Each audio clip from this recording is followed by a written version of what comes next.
Hello, hello, hello, everyone. How's everyone doing tonight? Hi, Matt. Hi, Sandra. Hi, Debbie. Hi, Susan. Hi, Sandra. Hi, Leal. Hi, Tia. Hi, Christy or Crystal.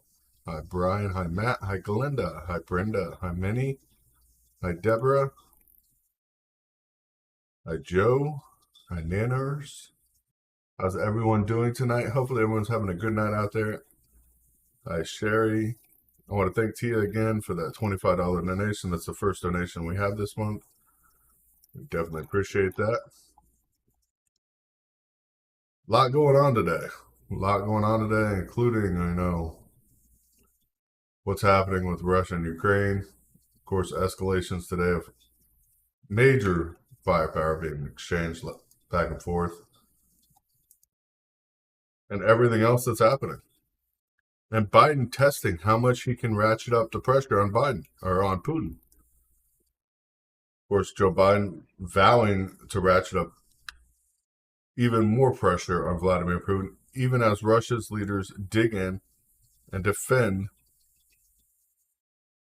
the war in Ukraine. A national logistics pageant featured thousands of troops in Moscow today, Russia's victory celebration, following a stunning sequence of revelations about the deadly results of U.S. intelligence sharing with Ukraine, after Biden called for a staggering $33 billion haul of arms and aid for Kiev, and another extraordinary step that widens U.S. involvement in the war.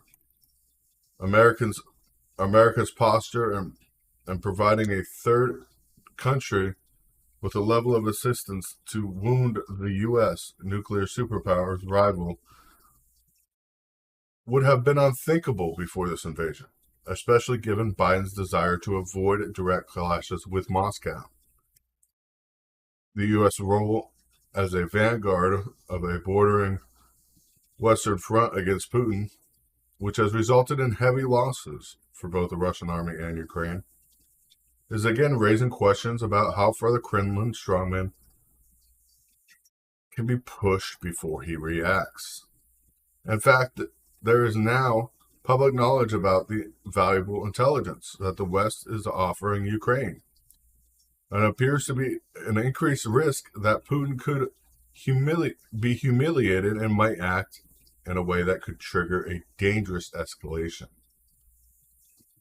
This really means Biden is under enormous pressure to calculate how far he can go in Ukraine without crossing the red line. Of course, Putin has never identified, nor may not have even established in his own mind, to avoid a disastrous slide towards war. Of course, sobering warnings come from CIA director. The shadow game between Washington and Moscow is unfolding against a backdrop of vicious fighting in eastern and southern Ukraine. The latest atrocities, about 60 people are feared dead after Russian aircraft dropped bombs on a school in Volkistan, where citizens were sheltering Saturday afternoon. Putin has used his annual Victory Day speech marking the end of World War II to falsely blame the U.S. and the West for leaving him no choice but to invade Ukraine. But the question is, did he call on NATO and the West to look into those acts prior? And he did. The claim in the speech, of course, that inadvertently reality that the war started because Russia had no choice but preemptive aggression on its borders. Carnage in Ukraine, typical of a ruthless pattern of attacks by Russian forces on underscore the sobering warning from the CIA director, Bill Barnes, about how dangerous a new phase of war. Putin in a mind frame which he does not believe he can afford to lose. I am convinced right now that doubling down still will enable him to make progress. Burns also said that while the U.S. is not seeing any evidence so far that Russia is mobilizing smaller yield tactical nuclear weapons for use in Ukraine, it is possible that it might seek to do so, so it cannot be dismissed. Given this kind of saber rattling we've heard from Russia's leadership, we can't take it lightly, those possibilities. These are escalating beyond our control. We have to be ready for what's coming. There's a lot happening in a little bit of time. A lot of people are worried about what could happen next. Of course, will Russia go to using nuclear weapons? Well, that's another question altogether. While Washington has not seen any actions yet suggesting Russia's nuclear forces are on high alert, we ourselves have reports that Russian forces have been doing readiness drills for nuclear fallout, biological weapons, electronic nuclear test or launch testing, giving us definitely the reality and the serious risk that it could happen. Now, I don't want to elevate the risk artificially. Many would like that. But the danger is serious and real, and we must not underestimate it. It would be the height of irresponsibility to do so. Of course, what has the West said about Putin's veiled threats? The U.S. officials called Putin's comments about putting nuclear war forces on high alert dangerous, escalatory, and totally unacceptable. While NATO Security General Jens Stoltenberg criticized them as aggressive and irresponsible, however, U.S. officials also immediately made clear that they have seen no sign of Russian forces had changed their nuclear posture, and the U.S. military said it saw no need to alert its own or alter its own. It's just in one step for everything going on. One thing after another, after we listen to reports of what's happening today, with extreme escalations and attacks in Ukraine, with Russia pushing harder than ever.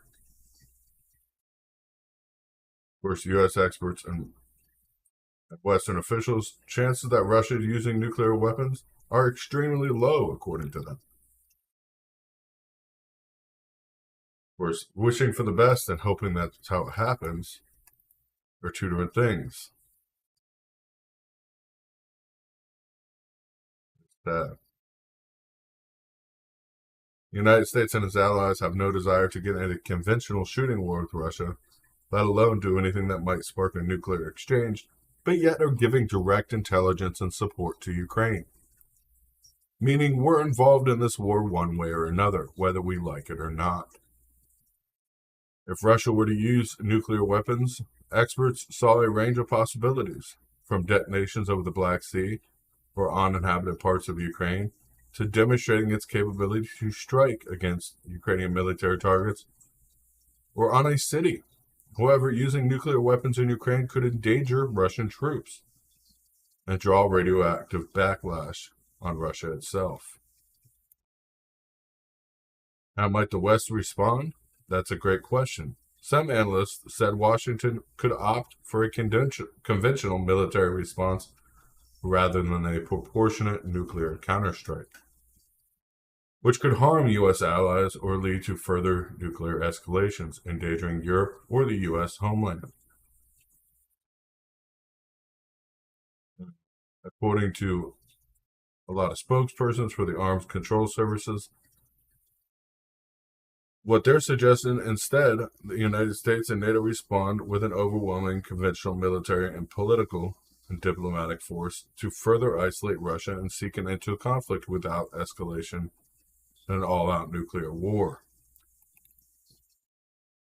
Like I said before, U.S. does not plan on using nuclear retaliation at any cost. Yeah, cost of food is going to be going up here very soon.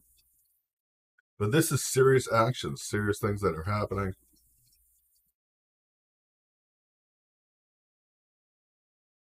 Yeah, I'm not worried about that. Him threatening Musk, that's just a word battle on Twitter. Of course, the market is in free fall as investors sell everything at an alarming rate.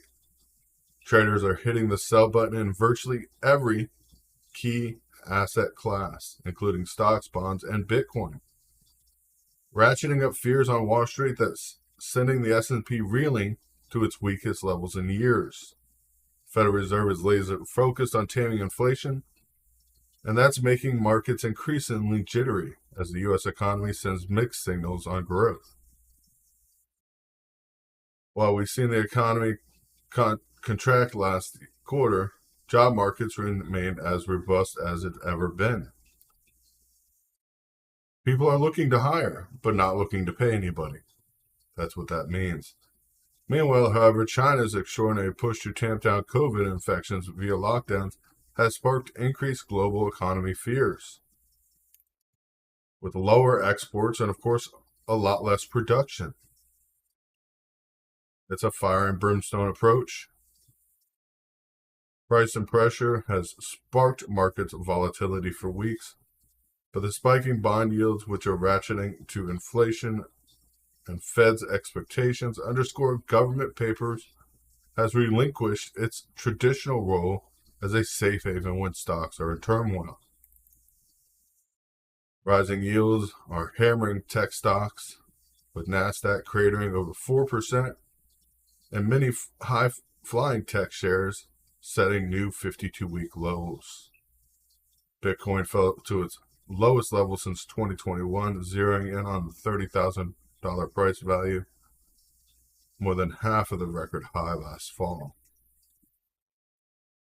Perhaps more telling is oil tumble by more than 6% to 102 a barrel, which is now well below the multi-year heights, but gas prices seem not to even falter, as we've seen gas prices go up in the last couple of weeks and continue to escalate.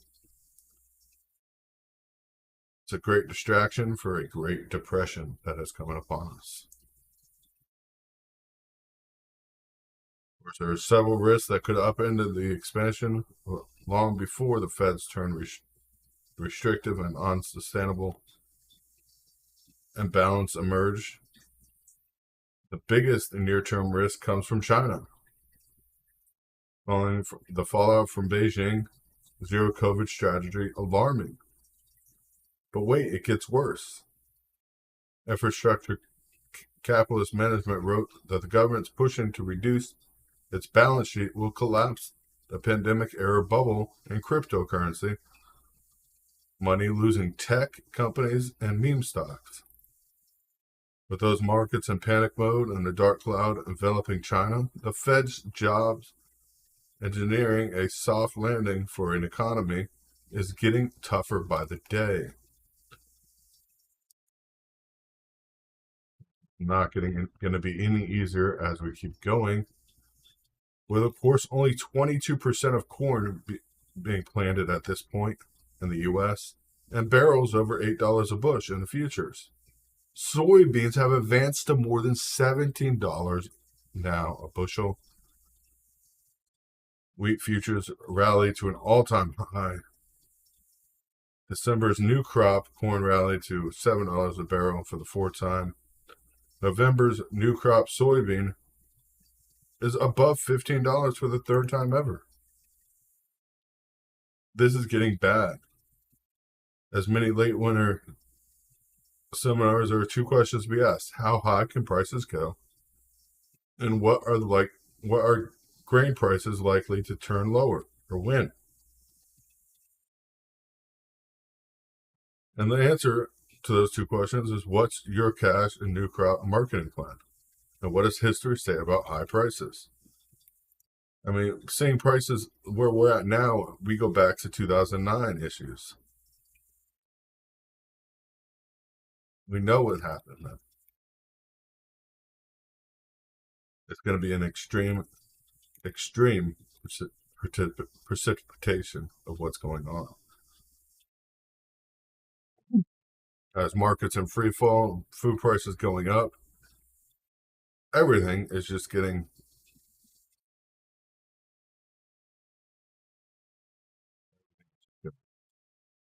Yeah.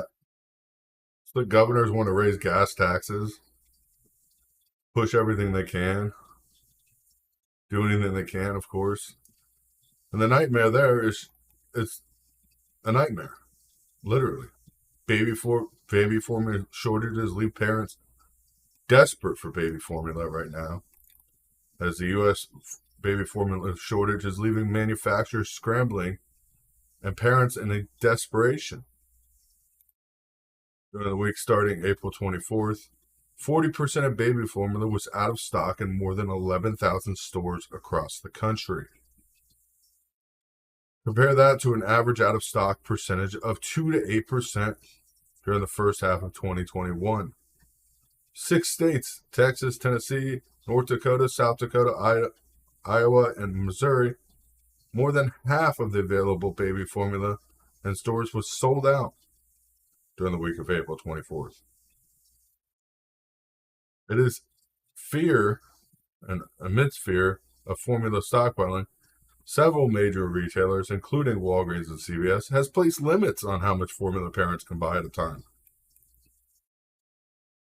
Experts saying the strain on baby formula were further exacerbated by a recall of manufacturers from Abbott Nutrition in February. Abbott's voluntary recall of 3 of its products after illnesses reported among infant consumers, including 2 who died. Now, when is this shortage going to end? Nobody knows at this point. It's a nightmarish situation. On top of the loss of beef due to contaminated meat, the loss of chickens due to the bird flu. Now more than 580,000 pounds of frozen chicken breast are being recalled. That's right. Another 580,000 pounds of chicken breasts are being recalled at this point. It's one thing after another. It's not even summer, and California's 2 largest reserves are at critical low levels. Water projects are running out. Things happening left and right. It is just sad. We're facing issues that nobody expected to see.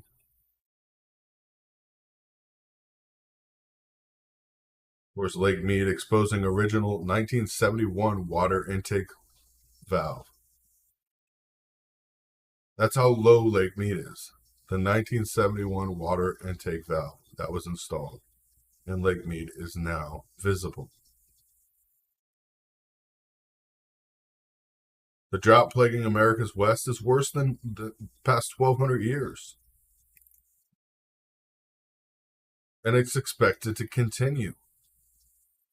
The EU is struggling to phase out U.S. or Russian oil and gas, buying up oil supplies that the U.S. would normally be buying from Saudi Arabia, causing oil prices, of course, will go up in the near future. It's sad what is happening, but it's a face that everybody should have seen coming.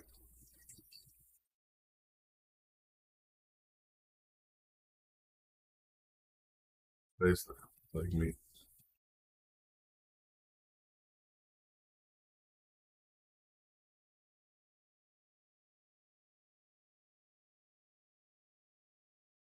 Yeah, yeah. Bodies have been discovered in Lake Mead. It is just sickening. Everything happening.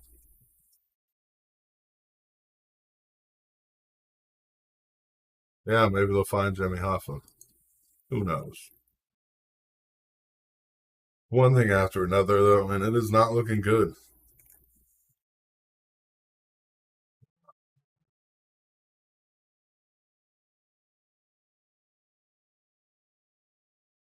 Every time we turn around, there's something else going on that we just don't need to see. That we just don't need to be dealing with at this point. Or Senate voting on a law to try to codify Roe versus Wade, which I don't think will pass. First of all, it should be up to states to make that decision. Supreme Court should have never got involved in Roe versus Wade.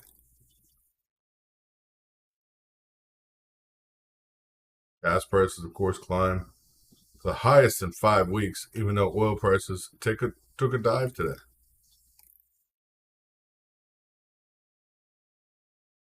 What are we going to expect?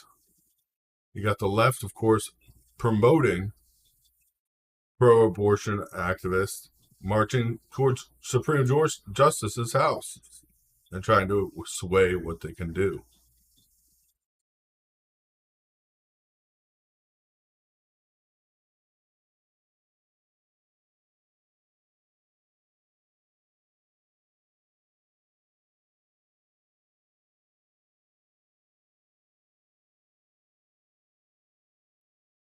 It's one thing after another.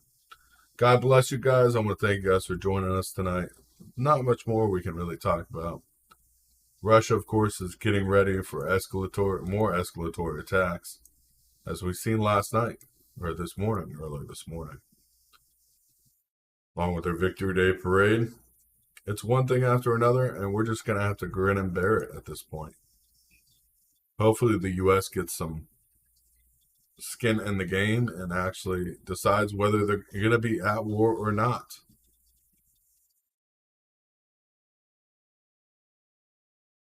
A sad fact that we have to go one way or the other, but it needs to happen. This halfway in, halfway out is not helping anybody at this point.